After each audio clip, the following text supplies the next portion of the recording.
Today's headline is Mrs. Peary fully expects to meet her husband in the frozen north. It says, Mrs. Josephine Peary, wife of the Arctic explorer, undaunted by the hardships which confront her, has started on a relief expedition to the far north, where she confidently expects to meet her husband. Mrs. Peary has entire charge of the expedition. She joyfully anticipates meeting her long-absent husband, Lieutenant Robert E. Peary, at Cape Sabine. Sharing the mother's anticipative joy at the longed-for reunion, little Miss Marie Anahito, daughter of the explorer, daily watched the plans for the relief expedition and impatiently longed to be en route for the far north.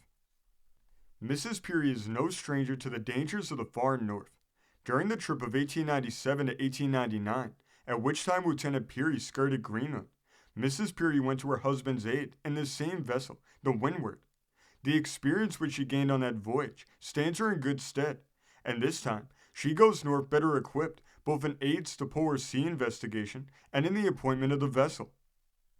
Mrs. Peary's chief interest centered in equipping the Windward, because upon this vessel's seaworthy condition depended the whole success of the trip. And this explains the frequent trips made by Mrs. Peary from Washington, and later from New York, to the Newburgh shipyard. To visitors in Newburgh, the vessel was only second in interest to Mrs. Peary herself. The Windward has an interesting career. At present, the ship is property of the Peary Arctic Association, and it is the vessel in which explorer Nansen was brought south in 1897, after one of the hardest trips ever made by a northern explorer. Built for the purpose. This little ship is bark-rigged with steam equipment. In its early life, the vessel is said to have been a whaler.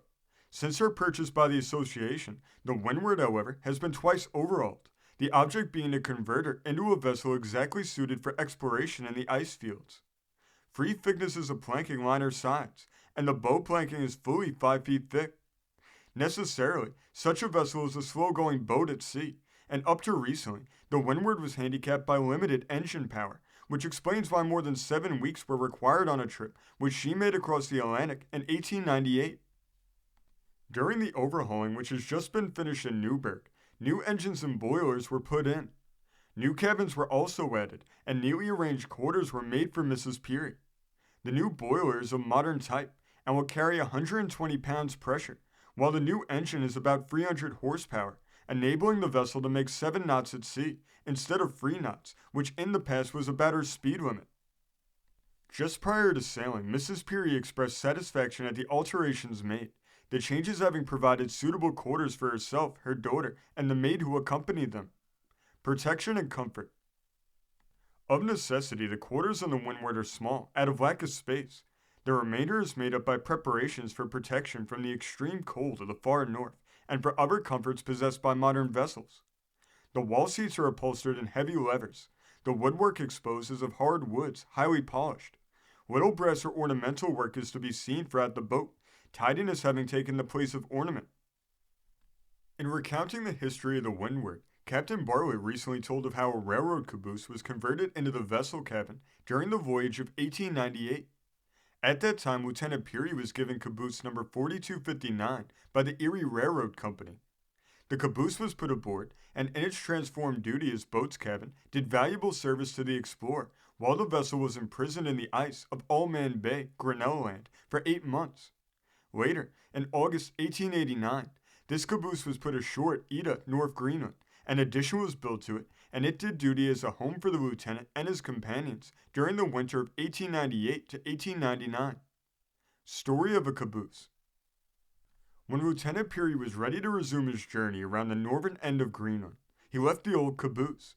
It was not forgotten, however, and when the second arrival of the Windward at Peary Harbor near Cape Sabine was made, the old transformed part of a freight train was looked up, put aboard, after being brought some distance over the ice, and again did duty until the return of the Windward to the United States.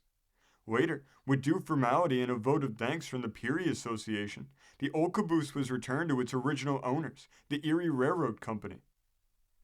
Although Mrs. Peary is not traveling in the caboose of a freight train converted into the uses of a cabin, the Windward carries articles equally novel to the idea of hunting for the North Pole.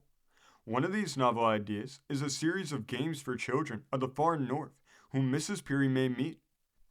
Ping-pong sets are among the games with which little Miss Peary proposes to entertain her forthcoming friends among the maidens of the frozen zone.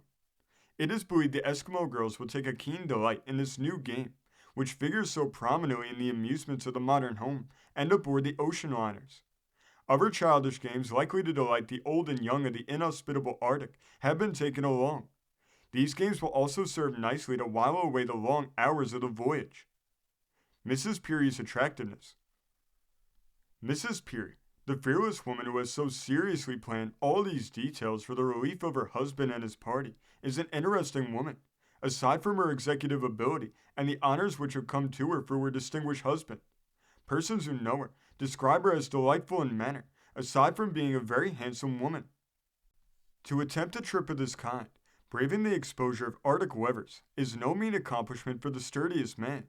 In a woman, it is heroic. Mrs. Peary is the grittiest woman in the world. This story comes from the great state of Pennsylvania.